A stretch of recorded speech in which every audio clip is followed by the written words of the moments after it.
March 26th, 1989. Vassula writes, after my visit to Garabandal. The Lord speaks. I had asked you to sanctify Garabandal. I have lifted you there, and now you have done it. Remember, my ways are not your ways. I have taught you to abandon yourself entirely to me, to leave space for my spirit to breathe in you. See? I will never forsake you, ever. I mean to use you till the end, accomplishing your mission. Allow my finger to rest on you, thus letting your God's desires be engraved on you. My rose, I love you. By coming to me in this way, you are keeping my precepts. You are offering me your will. Have me as first, never counting the time you spend with me. Desire always to be in constant link with me. I am your life. Being attached to me favours you. I will draw you deeper into my sacred heart and lead your soul into perfection. So please me in this way by abandoning yourself into my hands. Be confident. Come, delight me and praise me. My mother, who is your mother too, is shielding you, guiding you, helping you. Daughter, bless her. Never cease praying. Vassula says, I adore you, my God. The Lord responds, adore me always. Vassula writes, later on today I felt exhausted. I felt that this task God has given me is crushing me. Will all these sacrifices come to something, or will they all go in vain? Will I have still this strength to keep going on as though I can never stop?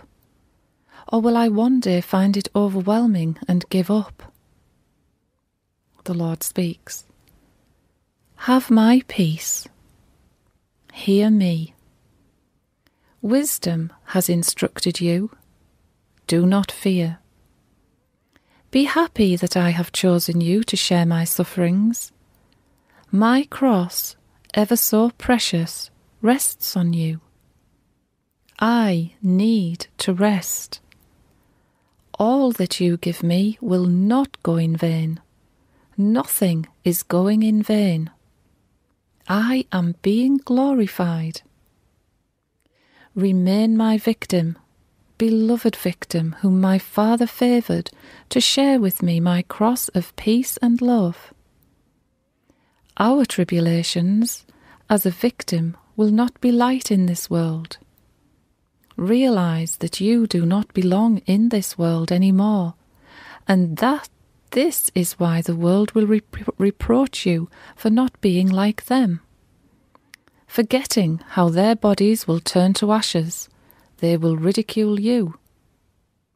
Beware, then, of complaining about nothing. The footnote reads, Wisdom 1, verse 11. All I ask from you is sharing out of love with love. Love's cup tastes bitter, very bitter. Could you not share it with me? Do not resist me.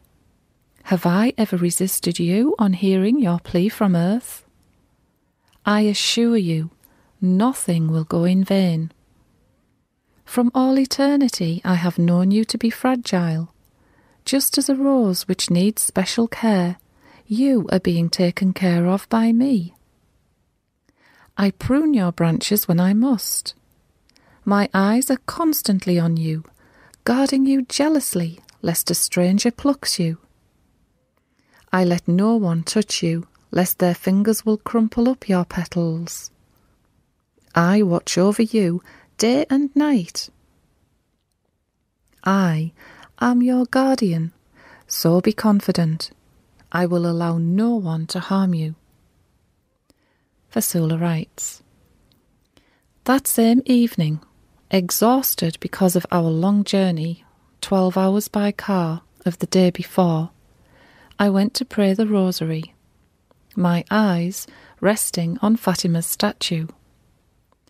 I was on the fourth mystery when suddenly St. Mary's cape and dress started to become a bright silver. So intense was this silver light that it seemed to come out from within the statue. She seemed to come to life. This must have lasted not more than 5 seconds. It was beautiful because it encouraged me to pray better and made me so very happy. The next day, when I was reciting the rosary again and looking at St. Mary's statue of Fatima, I was looking at her eyes.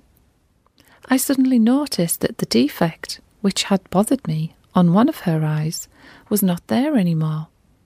Both eyes were now perfect. It was a small defect.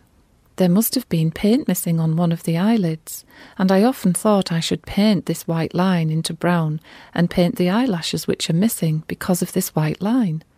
Now it's not there, and both eyes are perfect.